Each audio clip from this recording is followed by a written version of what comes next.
Hello, Jack, Jim, Tump, Brome, and Mark. It's good getting a tape from you. I wish more of you would have been featured. However, this is Sunday afternoon here in Houston. It's about 4 o'clock. It's quite nice outside today, but nevertheless the clouds in the sky sort of force me to stay in and do a little desk work instead of taking to the highway or down to the beach in my new car. I really feel like a kid with a new toy with that thing. It's just great to take the top off of it and, sort of zip around the countryside.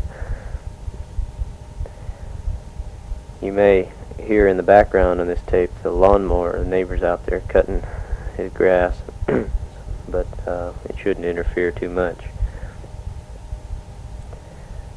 I suppose that in a logical way to fill this tape is to answer first Tump and then Brome with regards to the comments that they sent. Let me say first of all that it sounds like you went through quite an ordeal, Muriel, with the first one. This is not that uncommon for what we call a prima gravida, but yours sounded like an especially difficult labor nevertheless. He was a pretty good sized fella. It's too bad the pictures didn't come out.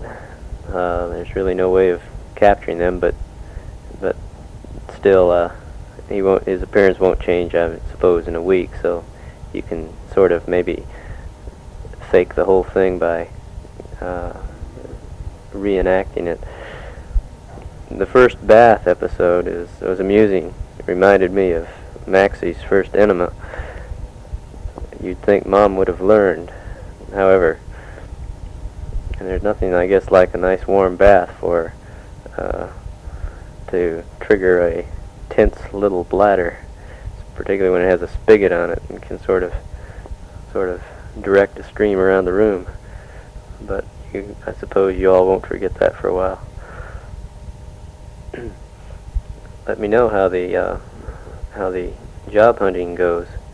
This is of course an important thing for you all, and it's a matter of considerable interest to me as well. I don't particularly like the idea, nor do you, as you've expressed it, of having you go back to work, Muriel. But this is one of those necessary things, though, at times, and we just, all have to chip in and make things work out as best as possible. Certainly, old Mark will have plenty of mamas around.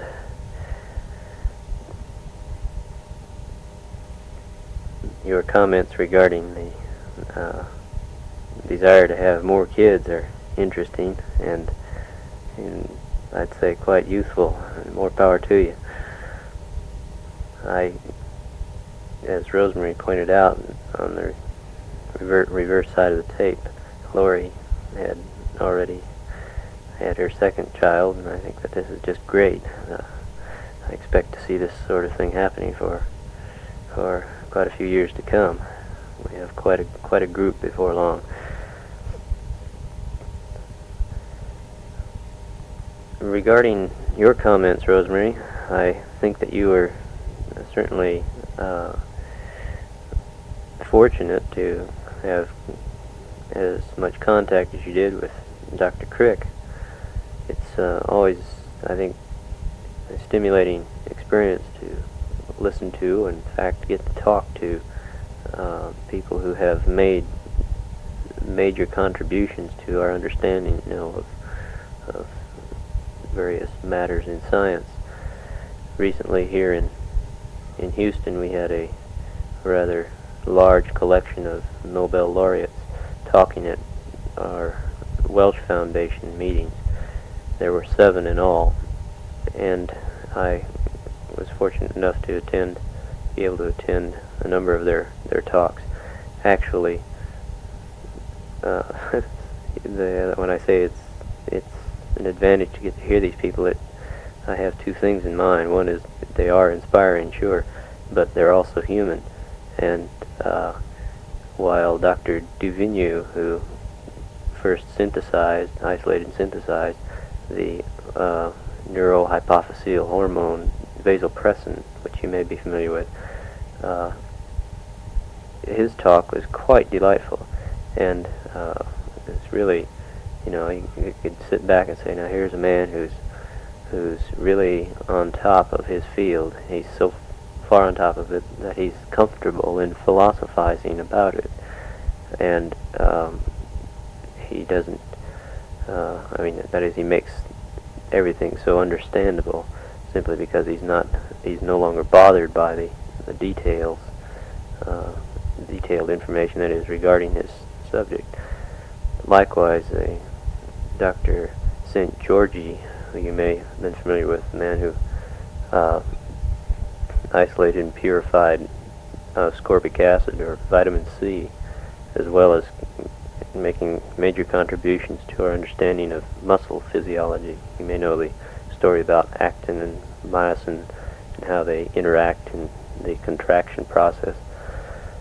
He's the fellow who isolated these macro molecules, or actually you can call them protein structures, put them in a flask actually, and by stimulating them that is bringing them in contact with one another, he obtained a rather pure chemical contraction of this rather gelatinous medium. It's quite interesting. Well, he likewise gave a very stimulating talk. On the other hand, Dr. Krebs, who his name is attached to the one of the major intermediary metabolism pathway, the Krebs cycle, which I'm sure you've heard of. He was a real bore. The guy was out of touch, is the way you'd say it. Nevertheless, he knew his beans about his chemistry, but gee, he couldn't, get the message across. So there you have it. These people are certainly human, and I think it just enables one to look at themselves in a little bit more realistic manner. After contacting and exchanging ideas with these people, or at least formal comments anyway. I'm going to turn this tape over now, and I'll continue on the other side. Let me offer you, too, my rather tardy congratulations on being elected to the Phi Beta Kappa fraternity. This is a distinct honor, and I'm glad that it is one that our family now can boast. Regarding your comments about Der Taugenichts, I would point out, if you hadn't already heard, it might be of interest to you, that you can find an English translation of this up in the Scripps library. I don't know whether it's still there or whether you'll be able to locate it, but I found one when I was taking German and happened to be translating that particular book. It is not a real good translation, but nevertheless, if you're interested in grasping the sense or meaning of the story and then going to read the German, I think it facilitates things considerably.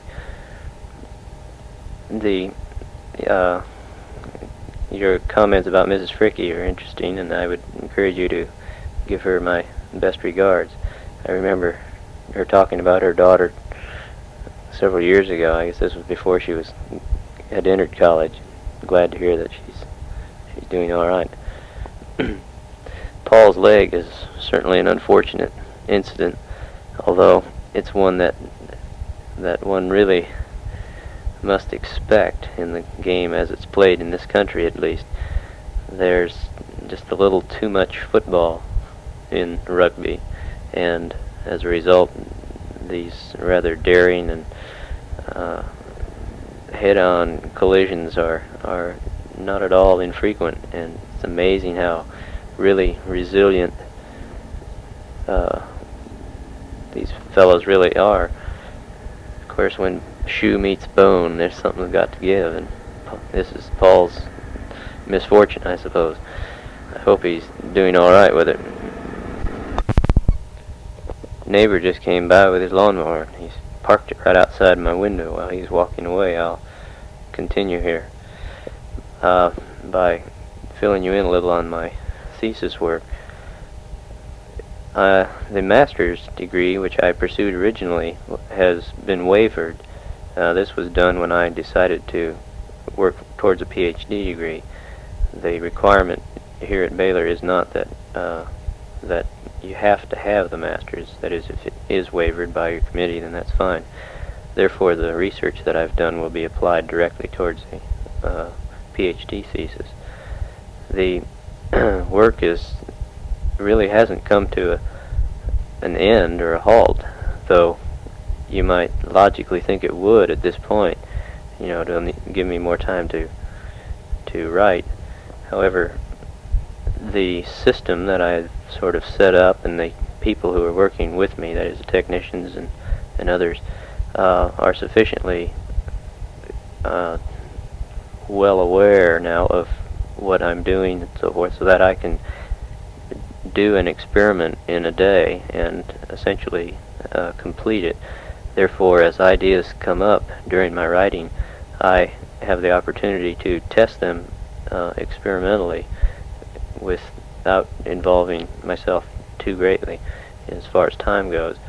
This is a very nice situation wherein I, so to speak, have constructed a machine that can produce answers, and you can, as you think about it, go along and obtain these at the same time. Of course, they will be incorporated into the work as a whole. The biggest problem in writing a thesis, of course, is your review of the literature. Now, this is particularly true if the literature is extensive, as it is in my case. I have ideas, and I'm sure they're completely acceptable ideas regarding, the overall appearance of my thesis, the format, the outline, and all. But I haven't convinced myself that it is the best one yet. Therefore, I'm more or less playing with the parts of a thesis and haven't really glued them together in any definitive form yet. The methods and results will be relatively simple to write up. I've already done this in part, and the discussion will be the last task, which I expect will be not too great. It's the conclusions will be pretty straightforward, and I'm not going to make any new and startling announcements on the basis of the findings that I have obtained. Next month, that is on the 9th through the 14th, I will be in Atlantic City at the annual Federation Proceedings meeting. This is the American Federation of Societies of Biological Sciences, or something of the sort. It's sort of the annual research carnival, if you want to think of it that way, wherein all the various scientific societies relative to medicine and biology, of course, gather in Atlantic City, and they hold these meetings in the big convention hall there, where they have the Miss America contests right on the boardwalk. And this meeting is clearly the biggest single meeting each year, and it's a real opportunity to be able to present a paper at such a gathering.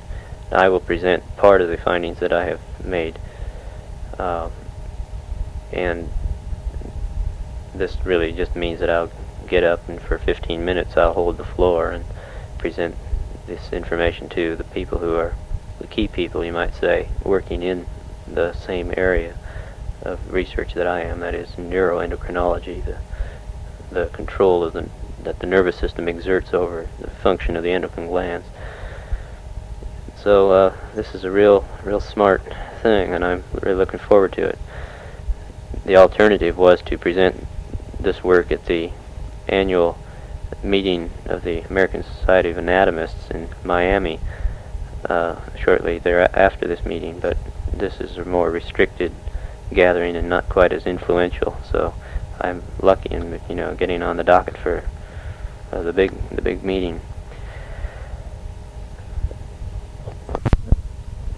The same work will be written up in a paper that I've nearly completed now and published hopefully in a new journal which will appear later this year, first volume of it, entitled Neuroendocrinology. Dr. Critchlow, my advisor, was invited to submit a paper for this particular edition, and he asked me if I would like to, present my stuff at this time. So again, this is an opportunity. You're certainly welcome to anything that I do write, though I must admit it would not be very interesting because it is written for such a particularly limited audience. Well, the end of the tape is near, so goodbye to all.